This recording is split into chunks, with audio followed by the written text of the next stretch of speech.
There is not a person in this room that is not constantly up under attack.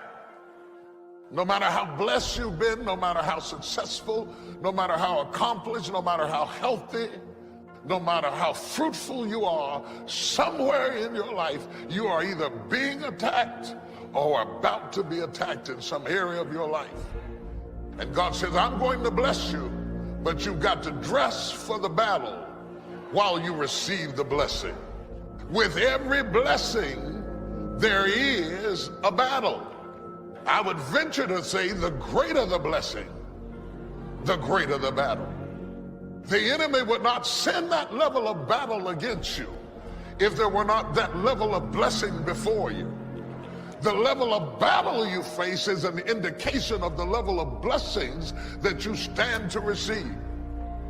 No robber robs an empty house. Nobody holds up a bag lady because she doesn't have anything to steal. If you're up under attack, there's something to be gained. See, you got all dressed up not to run, you got dressed up to stand, not to give place or territory, not to evacuate the turf that's yours. You must learn to handle the negative. Don't ignore it, handle it.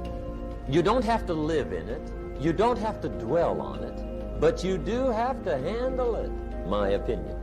I know some people teach, just turn your head real quick and say, there's no weeds, there's no weeds, there's no weeds. They'll take your garden. So you've got to handle the negative. Here's what part of it is. It's called the great war between good and evil. And there is a war on. The minute you were born, you got involved in the war between good and evil, between darkness and light, between negative and positive, between evil and good, between tyranny and democracy, between weeds and human activity. I mean, the war is on. If good does not arouse itself and become active, guess what moves in? Evil. It's a war. A mental war, a physical war, a financial war, between enterprise and ease, between accomplishment and failure. It's a war. You're being fought by imaginations, shadows, and ghosts. Some of you are stressed to death over what ifs and maybes. You've been stabbed by suppose. You lay in the bed wrestling with ghosts of what ifs and maybes and suppose and I think and I heard and I felt, and you wake up tired in the morning because you might have slept but you didn't rest, because all in your sleep you've been fighting. Most people are living their lives from a heart place and not a head place. They are so engrossed with what the heart feels that they have not covered what the head thinks.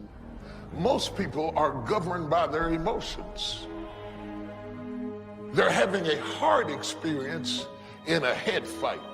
You will never win a battle if you're having a heart experience in a head fight. You're telling the enemy how you feel has nothing to do with what you know. And if you're going to deal with a knower, never approach a knower with feelings. You got to approach a knower with facts. The enemy wants to cut off your head and leave you with feelings.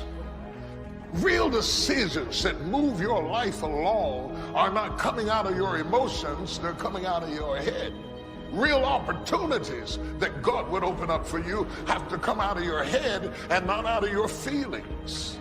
There are so many people that are so abstract and they're just moving along from day to day out of their emotions and their feelings. I don't know, I'm just not feeling it today.